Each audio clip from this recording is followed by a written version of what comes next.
Assalamualaikum warahmatullahi wabarakatuh. Kita kembali lagi ke pembelajaran matematika, yaitu dengan subbahasan, ruang sampel dan titik sampel. Oke, simak baik-baik materi pelajarannya supaya bisa untuk mudah dipahami.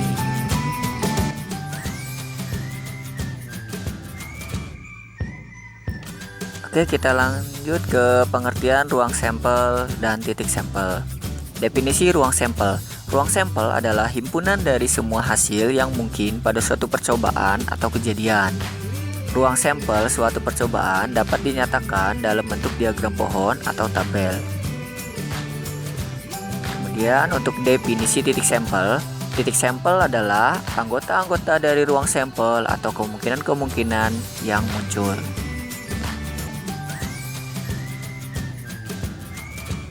Kita langsung saja ke contoh ruang sampel dan titik sampel. Contoh 1. Ruang sampel dan titik sampel sebuah koin. Pada percobaan dengan pelemparan 2 buah koin, di mana koinnya ini adalah koin uang logam. Pasti ada sisi angka dan sisi gambar sebanyak 1 kali.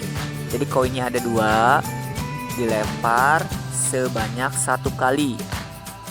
Sini dapat ditentukan ruang sampel dari percobaan tersebut, yaitu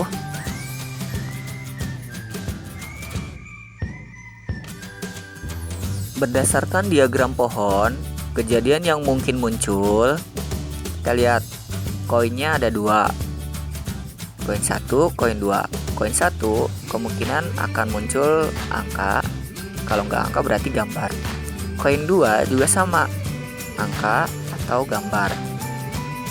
Jadi bisa saja koin pertama ketika dilempar angka, koin kedua angka. Jadi kemungkinan yang pertama adalah dua-duanya angka atau angka.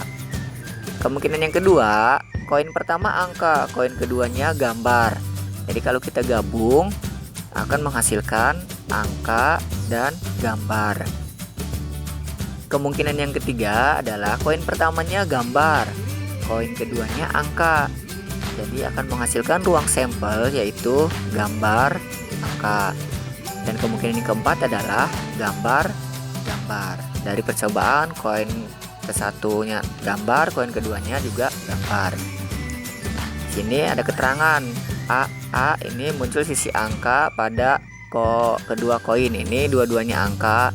Kemudian kalau misalnya AG muncul sisi angka pada koin 1 dan sisi gambar pada koin 2. Jadi kalau misalnya ini GA berarti koin satunya gambar, koin keduanya angka.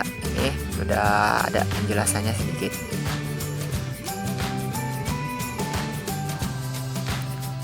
Jika dikerjakan berdasarkan tabel, maka cara mengerjakannya adalah seperti ini. Ini koin pertama, kolomnya A, G, angka dengan gambar. Koin kedua bisa juga munculnya angka atau gambar. Kemudian koin 1 muncul angka, koin 2 angka lagi akan menghasilkan angka. Kemudian koin pertama angka, koin kedua gambar menghasilkan angka, gambar. Begitu juga untuk yang ini. Koin pertama gambar, koin keduanya angka akan menghasilkan gambar angka, dan juga koin pertama gambar, koin kedua juga gambar akan menghasilkan gambar-gambar. Untuk menentukan ruang sampelnya, nah kita masuk ke materinya. Tadi kan ruang sampel dan titik sampel. Untuk menentukan ruang sampelnya yaitu adalah hasil yang mungkin. Ingat-ingat ya, hasil yang mungkin terjadi. Jadi di sini untuk pelemparan 2 buah koin secara bersamaan, maka kemungkinan yang akan terjadi itu hanya 4 ini, yaitu angka-angka, angka gambar, gambar angka, ataupun gambar-gambar. Ini yang disebut dengan ruang sampel yang mungkin terjadi dari suatu percobaan. Kemudian kita lanjut ke titik sampel. Titik sampelnya ini sama aja dengan ini, titik sampel. Kemudian banyaknya titik sampel yaitu ada 4, 1, 2, 3, 4. Atau ini sama dengan ruang sampelnya.